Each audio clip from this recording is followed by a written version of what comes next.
Hola y bienvenidos a este foro de diálogo de CGTN en español sobre la cumbre del G20 2022, titulado Recuperación económica en un mundo en constante evolución. Les saluda Wu Shuoyu desde nuestro estudio en Beijing. El Grupo de los 20 se creó en el año 1999 para evitar futuros reveses económicos como la crisis financiera asiática de 1997. Los miembros del G20 incluyen las principales economías desarrolladas y emergentes del mundo. Hoy día, en conjunto, el grupo representa más del 80% del PIB mundial, el 75% del comercio internacional y el 60% de la población mundial. La cumbre del G20 2022 tuvo lugar en Bali, Indonesia, entre el 15 y el 16 de noviembre. El lema de la cumbre de este año ha sido recuperarnos juntos, recuperarnos más fuertes. Esta es la mayor reunión de este grupo de líderes de las 20 principales economías del mundo desde que comenzó la pandemia, y el G20 espera generar más inclusión y cooperación entre sus miembros para mantener la recuperación mundial. En este foro de CGTN en español tenemos el placer de contar con la presencia por vía telemática de varios invitados, que son Joaquín Rivera, secretario de Relaciones Internacionales del Partido Justicialista de la ciudad de Buenos Aires, Argentina. Señor Rivera, bienvenido. Hola, ¿qué tal? Muchas gracias. Muchas gracias. Y también nos acompaña Alessandro Golombiewski Teixeira, ex secretario ejecutivo del Ministerio de Desarrollo, Industria y Comercio Exterior de Brasil. Señor Teixeira, ¿cómo está? Muy bien, muchas gracias. Muchas gracias. Y al mismo tiempo tenemos al profesor de Relaciones Internacionales de la Universidad de Sao Paulo, Brasil, Pedro Costa Jr. Profesor Costa, bienvenido. Muchas gracias, mucho gusto. Mucho gusto conocerlo. Y tenemos a Francisca Martínez, periodista de Canal 6, Televisión de México. Hola Francisca, bienvenida. Un gusto, gracias por la invitación. Muchas gracias. Y está con nosotros por videoconferencia mi colega de CGTN en español, Zhou Jiaogui. Hola Jiaogui. Un saludo cordial a todos, encantada. Muchas gracias. Y podemos ver que en el estudio está conmigo mi colega Javier Vergara. Hola Javier, ¿cómo está? Muy bien. Muchas gracias. Un placer. Bueno, y además el ex ministro de Industria, Turismo y Comercio del Gobierno de España, el señor Miguel Sebastián, nos ha mandado unos vídeos para compartir con nosotros sus opiniones acerca de los temas de hoy. Gracias a todos ustedes por su participación. Bueno, la primera pregunta la quería hacer al profesor Pedro Costa Jr. como representante de la innovación institucional de la gobernanza global de la nueva era. El G20 ha asumido un papel de creciente importancia en la comunidad internacional. Desde el punto de vista de usted, ¿en qué consiste la importancia del G20 para el desarrollo económico de los países en vía de desarrollo y la gobernanza global? Perfecto, muchas gracias por el honroso invite. Estoy muy agraciado de estar acá desde Brasil, con colegas de alta reputación de toda Latinoamérica, de España, y pudiendo hablar para también los colegas, los compañeros de China. En fin. Mira, nuestro ex chanceler Celso Amorim, en gobierno Lula, en 2008 y 2009, cuando se vio la gran crisis global de capitalismo, la mayor crisis global de capitalismo desde 1929, la crisis que pegó el centro del capitalismo, o sea, Estados Unidos y Europa, más que la periferia y la semiperiferia, se clasificó, se notabilizó por una frase de efecto que se repitió mucho en todo Brasil, Latinoamérica y el sistema internacional.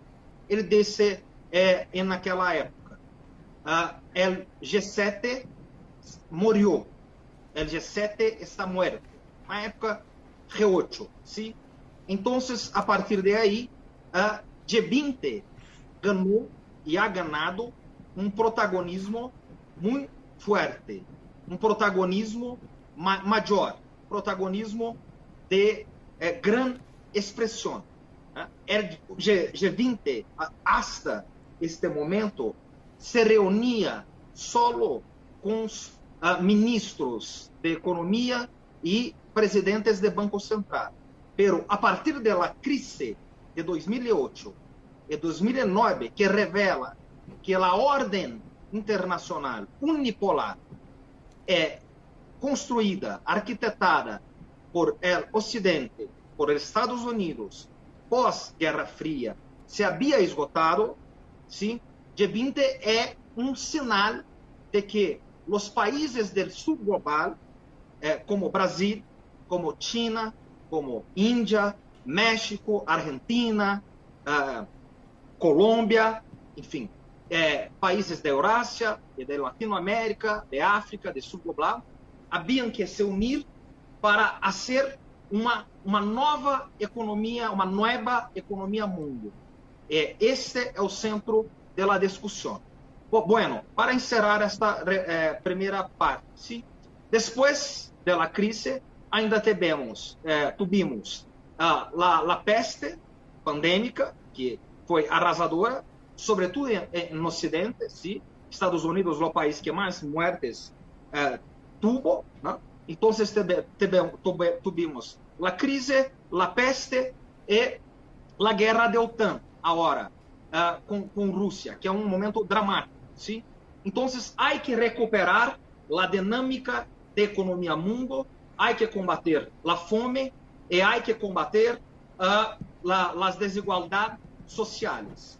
E G7 é a ordem mundial hecha pós-Guerra Fria, ou, se queres, pós-1945, acabou, não existe mais. Há uma nova ordem em que China, com as novas rotas da seda, cinturão, em uma rota, desde 2003, os países emergentes de sul global, e Brasil e Latinoamérica, têm papel capital, papel que trae uma energia limpa, que trae uma população, uma mão de obra que pode colaborar muito. E, em caso específico de Brasil, para cerrar minha resposta, temos a questão da Amazônia, que é uma questão capital, e temos a volta agora do presidente Lula, que é uma liderança global. E hace falta as grandes lideranças globais no mundo hoje, como Lula e como Xi Jinping. Bueno, señor, bajo este nuevo orden mundial, los países en vía de desarrollo y los emergentes ya tienen un papel cada vez más importante en la comunidad internacional. Y sobre el papel que juega el grupo de los 20 en el actual orden mundial, escuchemos qué nos cuenta el ex ministro de Industria, Turismo y Comercio del Gobierno de España, Miguel Sebastián. Veamos.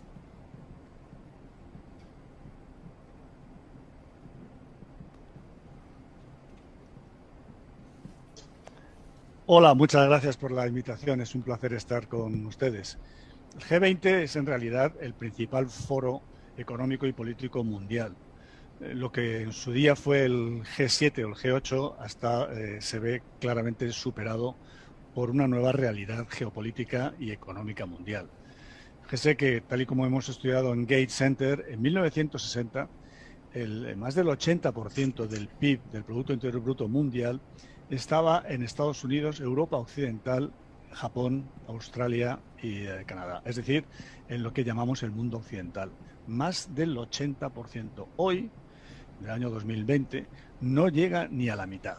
Es decir, ha habido un cambio sustancial en el panorama económico mundial, en los diferentes pesos de las regiones, y eso se traslada al foro político que es el G20. Todo esto en términos de economía, de Producto Interior Bruto.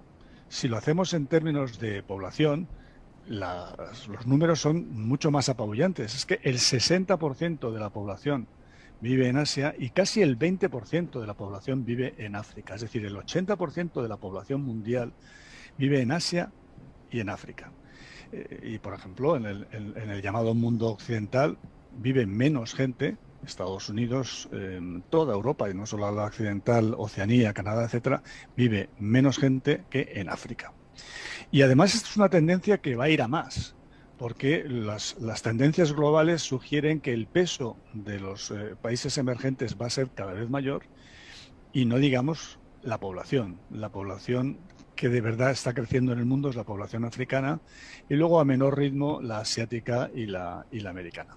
Por tanto, son tendencias que se van a mantener en el tiempo, y por eso el G20, o lo que acabe convirtiéndose el G20, seguirá siendo el foro más relevante de encuentro de los principales líderes mundiales. Bueno, bienvenidos de vuelta. Hemos dicho al principio del programa que el lema de la presente cumbre del G20 es recuperarnos juntos, recuperarnos más fuertes. Señor Joaquín Rivera, en su opinión, ¿cuáles son los desafíos comunes a los que se enfrentan las economías del mundo y cuáles son las rutas para solucionar dichos desafíos, por favor? Bien, bueno, primero, antes que nada, agradecer la invitación. La verdad que es un honor para mí poder participar de este programa y compartir el espacio con tan destacados especialistas en la temática. Me parece, como primera medida para empezar a responder, lo que debemos empezar a pensar es qué es lo que debemos construir o reconstruir y qué es lo que deseamos construir, ¿no? Y en esta pregunta, la pregunta principal que nos aparece es de qué es lo que nosotros debemos recuperarnos, y en la humanidad, qué es lo que debe recuperar en esto que plantea el G20 y cuáles son las prácticas que nos han llevado a la situación en la que nos encontramos, ¿no? Entonces, ahí es necesario resaltar que la solución no puede ser seguir haciendo lo mismo.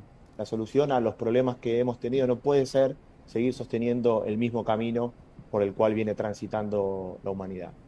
Hay un viejo pensador, historiador también latinoamericano, Simón Rodríguez, que planteaba la necesidad de inventar o errar, porque de ahí está definido el concepto de lo que se viene. Y en esto es que celebro que hoy estemos juntándonos a pensar juntos y a dar por sentado que la salida a esta situación compleja y global se dé de manera común y conjunta. Entendemos que allí radica la fuerza y que es necesario construir un mundo cada vez más multilateral para poder responder a los desafíos y a las aventuras también que demandan este nuevo mundo que estamos intentando reconstruir. También vale la pena resaltar que en materia económica debemos actuar en la misma línea. En este mundo donde nosotros elegimos plantear nuestra casa común, o como bien viene planteando Xi Jinping, la construcción de una sociedad de futuro compartido, debemos avanzar hacia esas líneas económicas que nos permitan volver a que el ser humano sea el centro de la política pública y no el capital por sí mismo. Entonces entiendo, y principalmente como desafío, es el aumento de las producciones, mayor cantidad de puestos de trabajo, mejores condiciones laborales, pero sobre todo debemos mejorar la distribución de lo que produce nuestro mundo. Estamos hoy ante un complejo problema de distribución, con lo cual la concentración económica nos va llevando a niveles de exclusión cada vez más grandes, y eso nos presenta a su vez nuevos desafíos. Nosotros entendemos que en este mundo nadie puede salvarse solo y que ante estos grandes problemas y estos grandes desafíos las soluciones tienen que darse de manera multilateral, de manera conjunta, y creo que tal vez los BRICS y el BRICS Plus que se está proponiendo en estos últimos años pueden ser una respuesta, y también fortaleciendo obviamente los espacios multilaterales de diálogo y comunión entre nuestros pueblos. Bueno, y el señor Rivera mencionó al viejo pensador de Latinoamérica, Simón Rodríguez, y eso me hace recordar un antiguo criterio, un antiguo refrán de China, que son los desafíos siempre están acompañados por oportunidades. Y la siguiente pregunta la quería hacer a Jiao Gui. Jiao Gui, en su opinión, ¿a qué desafíos y oportunidades se está enfrentando la recuperación económica mundial? Sí, Rosa, aquí en China solemos decir también que a veces en los desafíos se residen incluso las mayores oportunidades, ¿no?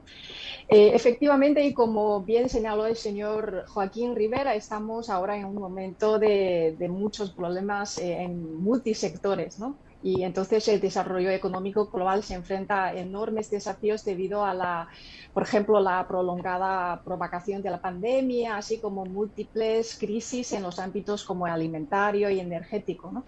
Y también tenemos los conflictos más inminentes como las fricciones comerciales entre China y Estados Unidos y la tensión geopolítica entre Estados Unidos, Europa y Rusia, ¿no? Entonces aquí tenemos una cuestión indudable, es que ante estos desafíos se hace más necesario que nunca que los países se unan para resolver los problemas y por eso los países del G20 están en el centro de la acción, como planteó el presidente chino Xi Jinping, ¿no?, en su intervención en la primera sesión de la cumbre del G20. Todos los países debemos concienciarnos como una comunidad de destino de la humanidad y abogar por la paz, el desarrollo y la cooperación de ganancias compartidas.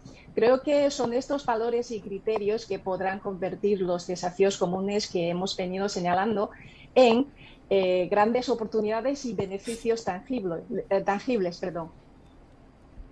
Bueno, y señores, nos centramos una vez más de nuevo a la cumbre del G20 de este año 2022, porque hemos visto que este año la salud global, la transición energética y la transición a digitalización, estos tres temas se han establecido como tres grandes temas centrales de esta cumbre del G20. Señor Teixeira, ¿cómo cree usted que estos tres temas clave contribuirán a restaurar el orden económico mundial? Bueno, más una vez, gracias por la invitación. Yo pienso que son todos tres temas centrales en la agenda mundial. Lo primero tema, cuando la salud, cuando miramos la cuestión, por ejemplo, de la pandemia de COVID-19, vimos que ainda no se pasó el mundo, el número continúa a aumentar en América Latina, en los Estados Unidos, en China, en la Asia como todo. Entonces, el problema no se erradicó, continúa el problema de pandemia. Es claro, como mi colega Joaquín colocó, que no hay una salida exclusiva, tenemos que trabajar juntos, esto está muy claro. Cuanto a la segunda cuestión también de mudanzas climáticas, principalmente en la cuestión de la transición a la economía de bajo carbono, también es una salida conjunta. No podemos hacerlo solo. Esto es muy, muy importante. Hay dos puntos centrales que el mundo continúa a luchar, que es con la cuestión de la pobreza, esto es claro, y la cuestión de economía de bajo carbono ayuda y tiene que incorporar las poblaciones que no consiguen salir de la pobreza. Esto es una pauta central para G20.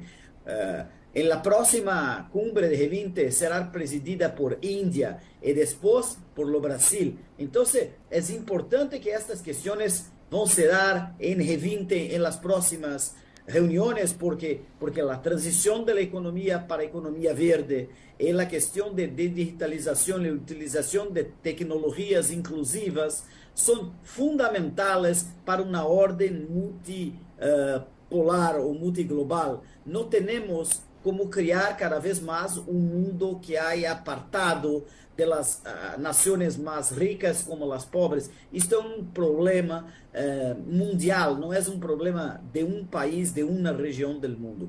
Por tanto, estas tres cuestiones son cuestiones importantes que no tenemos respuestas ainda. Sabemos, como dice el secretario general de las Naciones Unidas hace algún tiempo en la reunión de las Naciones Unidas, que el mundo no está atingiendo ninguno de los indicadores importantes de los puntos de desarrollo globales, como los SDGs. No atingimos ninguno de los 17 que todos los países del mundo lo contratamos. Entonces, esto es un problema central. Yo pienso también que durante la cumbre muchos países señalaron la importancia de trabajar colectivamente en soluciones globales. Entonces, para mí, esto es lo más importante de todo. Bueno, muchas gracias, señor Teixeira. Y sobre este mismo tema, y el señor Miguel Sebastián comentó lo siguiente. Veamos. Sí, la salud global y la digitalización son retos a los que ya me he referido, pero quiero incidir en el tema de la transición energética. Siempre hablamos de países desarrollados y países emergentes, pero hay una dimensión que tratamos poco, que son los países exportadores e importadores de energía, que se cruzan, porque hay países desarrollados, exportadores e importadores, y países emergentes, exportadores e importadores. Aquí el mensaje es, está claro que los países importadores tenemos que reducir nuestra dependencia energética fósil, no solamente por motivos de CO2, sino también por motivos de calidad del aire, y también por motivos de que se trata de un recurso que se acabará agotando en el tiempo. Tenemos que reducir esa dependencia y la única forma de reducirla es o bien con ahorro energético o bien con las energías renovables. Pero hablamos poco de los países que exportan, que producen esa energía, también tienen que reducir esa dependencia. Y hemos visto muchos casos en la historia donde países que dependen, por ejemplo, del petróleo para su evolución económica, para su renta per cápita, se ven condenados a un estancamiento porque no han conseguido diversificar su economía, no han conseguido invertir en investigación, en I+D, en crecimiento de la productividad, en desarrollo tecnológico. Por eso el reto climático y el reto de la dependencia energética y de la transición ecológica es un reto para todos, también para los países exportadores de energía.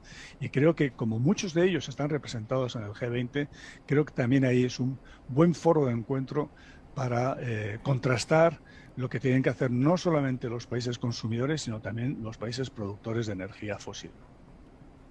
Bueno, muchas gracias. Bueno, según las opiniones de muchos invitados que acaban de mencionar, actualmente el panorama internacional sigue en medio de una situación bastante seria e intrincada. En este contexto general, a su juicio, ¿cómo pueden las economías emergentes y los países en desarrollo detectar y captar las oportunidades surgidas en el proceso de recuperación internacional? Francisca, ¿podría compartir con nosotros sus criterios al respecto? En torno al aprovechamiento de las economías emergentes, creo que uno de los primeros puntos que tenemos que ver en este tema es que se tiene que aprovechar de manera importante este discurso que tiene China en torno a impulsar la globalización. Vemos al presidente estadounidense que también se esperaba un liderazgo muy importante, ya no hablar sobre ello y más bien optar por el desacoplamiento y ya un menor vigor también en torno a impulsar el libre mercado. Vemos un discurso mucho más enfático por parte del presidente Xi Jinping en torno a volver a darle este vigor a la globalización, y creo que eso es muy importante. Otro de los aspectos es también no poner sanciones a Rusia por parte de los países emergentes.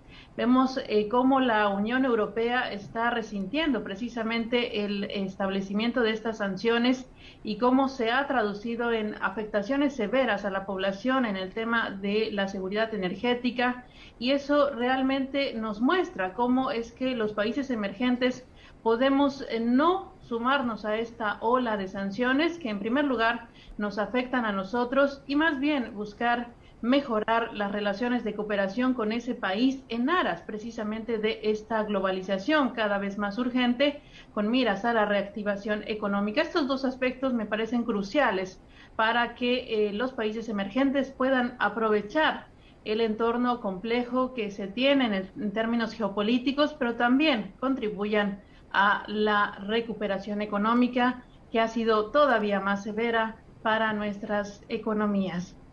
Bueno, muchas gracias, señora Francisca Martínez.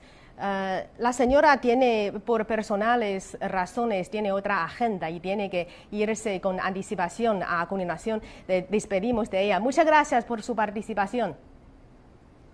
Un gusto y espero otra invitación. Saludos a todos los panelistas que nos acompañaron el día de hoy. Y muchísimas gracias a CGTN por la realización de estos foros tan importantes para entender hacia dónde va el mundo. Muchas gracias, Francisca. Bueno, y seguimos con el diálogo. Señor Pedro Costa Jr., ¿cuáles son sus sugerencias para las economías emergentes y los países en desarrollo para aprovechar las oportunidades en la era post-pandémica? Tenemos que mirar para la historia. La historia nos ensina siempre, como diría el gran historiador francés Fernand Braudel, lo mejor historiador del siglo XX del Occidente, ¿no? Entonces, miremos para la historia, ¿sí?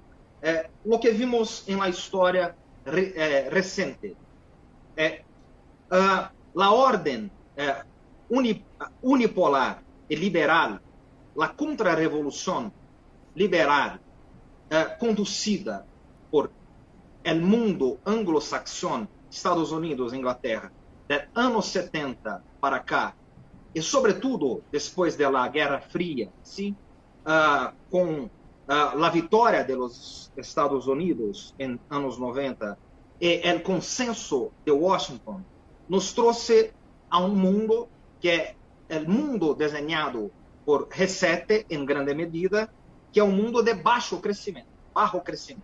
Temos crescimento miserável para grande parte do mundo, com poucas exceções, como China, por exemplo. Então, os países do sul global, sobretudo, pero não só do sul global, tiveram baixo crescimento, disparidade social, polarização de renda, aumento significativo da pobreza, aumento da insegurança e da violência. ¿Sí?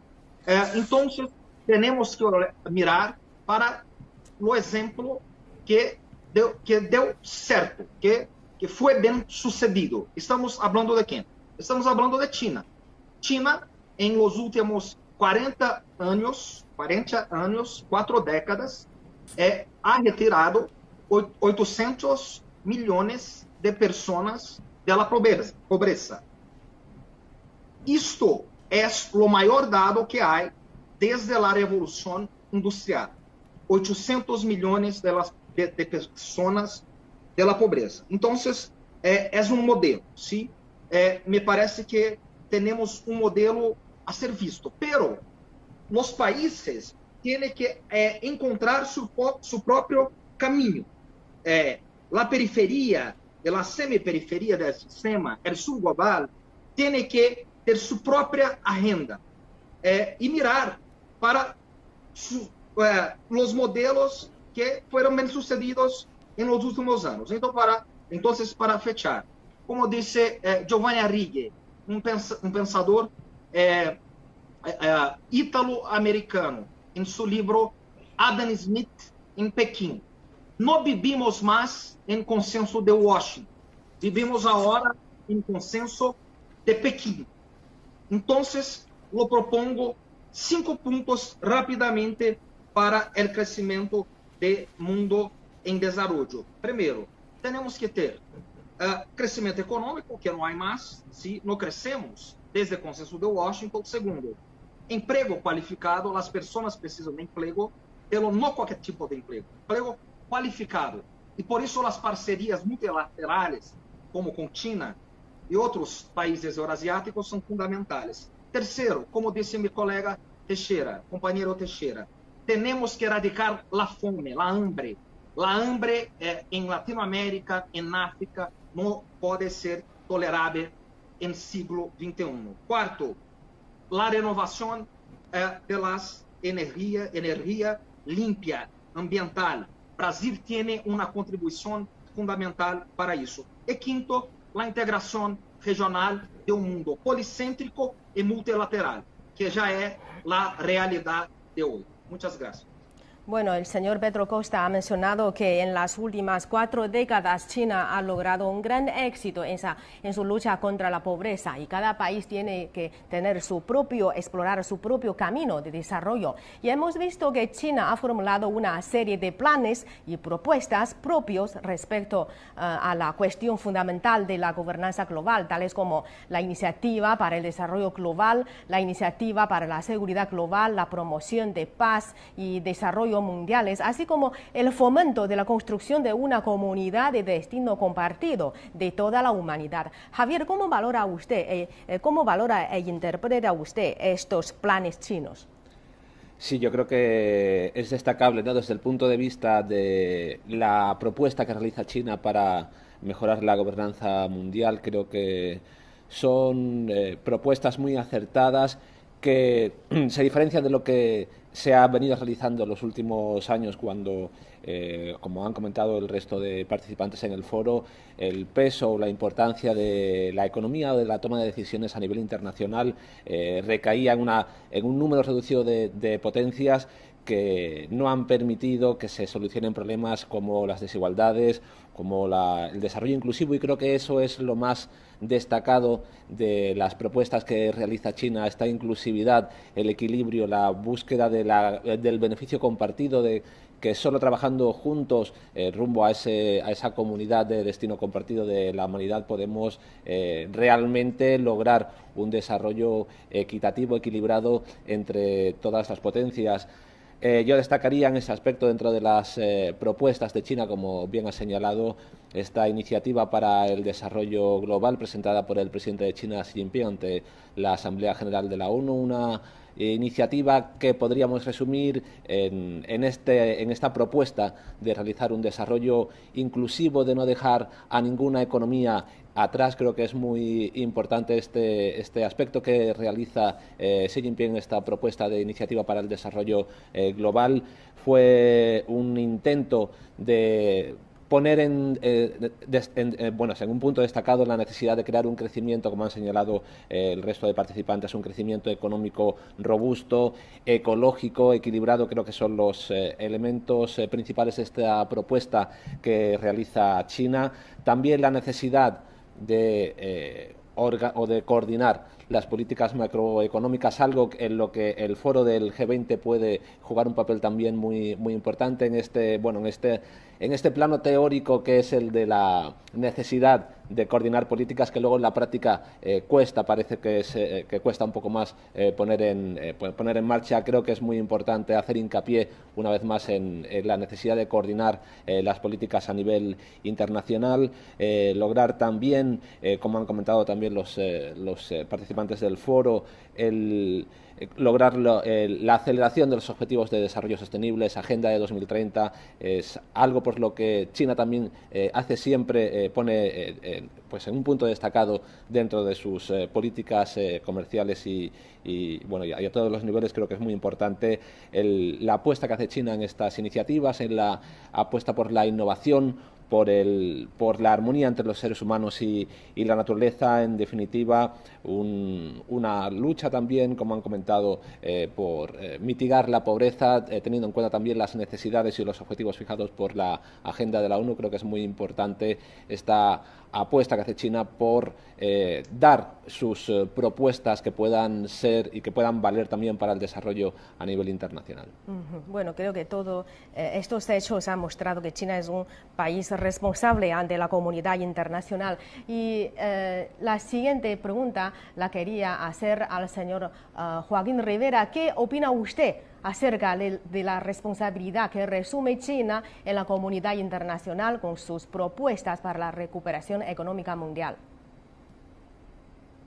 Bien, en mi visión y en la visión del Partido Justicialista, que es el partido al que yo represento, entendemos que China asume la responsabilidad acorde a la realidad actual de China. Es decir, China es una potencia mundial y sobre esa realidad es que opera y propone al globo terráqueo entero. Entiendo que China asume este compromiso que está centrado en la igualdad, en el desarrollo colectivo y en el equilibrio, ¿no?, en este mundo. Entendemos también que el mundo está llegando a ciertos límites cruciales y que China parece ser hoy por hoy quien mejor interpreta esta realidad y quien está tomándose en serio y toma decisiones y alimenta proyectos para poder resolver y avanzar en todo esto que recién mencionábamos. Entiendo también que estas instancias como la de hoy y la que sucedió en el G20 nos permiten pensar, ¿no?, esta participación, esta generación de consensos, este mundo multilateral que recién se mencionaba, pero con la necesidad también de concretar soluciones reales, hechos materiales que construyan a su vez una vida más digna para los pueblos del mundo. Tanto Argentina como China estamos entendiendo esta situación y trabajando cada día más y más mancomunadamente para avanzar en este desarrollo, y entiendo que también hay que continuarlo. Debemos profundizar estos vínculos que se van generando, debemos aunar diversos esfuerzos, estudios, intercambiar experiencias, porque acá nosotros entendemos que uno no puede querer aquello que desconoce, y en este conocimiento del otro y de la otra es necesario que estos intercambios y estos vínculos se profundicen aún más, y que esta globalización general y esta comunidad de destino compartido que queremos construir sea cada vez más realizable. También entendemos que el planteo que hace China para las economías mundiales, que tiene que ver con la iniciativa de la Franja y la Ruta, Itai y Lu, tiene un rol fundamental en la etapa que viene, porque está sustentada en el desarrollo productivo que permite integrar a las diversas economías del mundo. Xi Jinping también ha hecho un aporte teórico que también es interesante pensar en cómo se va a desarrollar China en los próximos años, y creo que al 2049 la postura de pensar un país socialista próspero y armonioso es una invitación que nos permite a los demás países pensar modelos alternativos de gobernanza global, no que estén construidos en base a la imposición, sino en pensar en la construcción de esta comunidad de destino compartido. Así que muchísimas gracias. Bueno, tiene mucha razón. A través de Itai y Lu, usted ha mencionado la iniciativa de la Franja y la Ruta, podemos ver que China es partidaria persistente del multilateralismo y firme defensor del camino de desarrollo pacífico.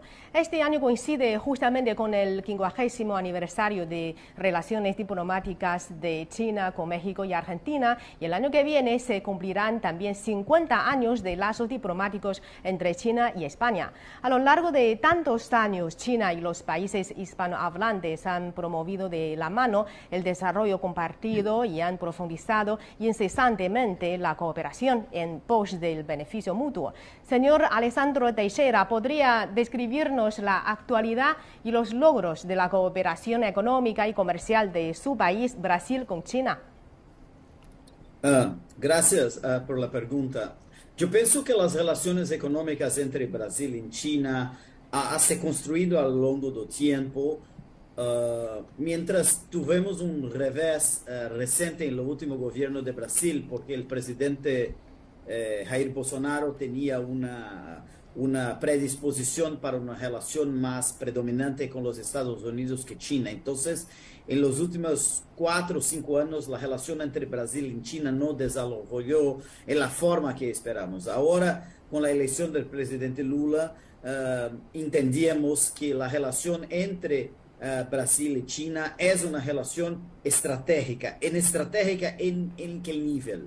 Por ejemplo, hablamos de los BRICS, hablamos de una ruta, un cinturón acá, hablamos también la cooperación sur-sur.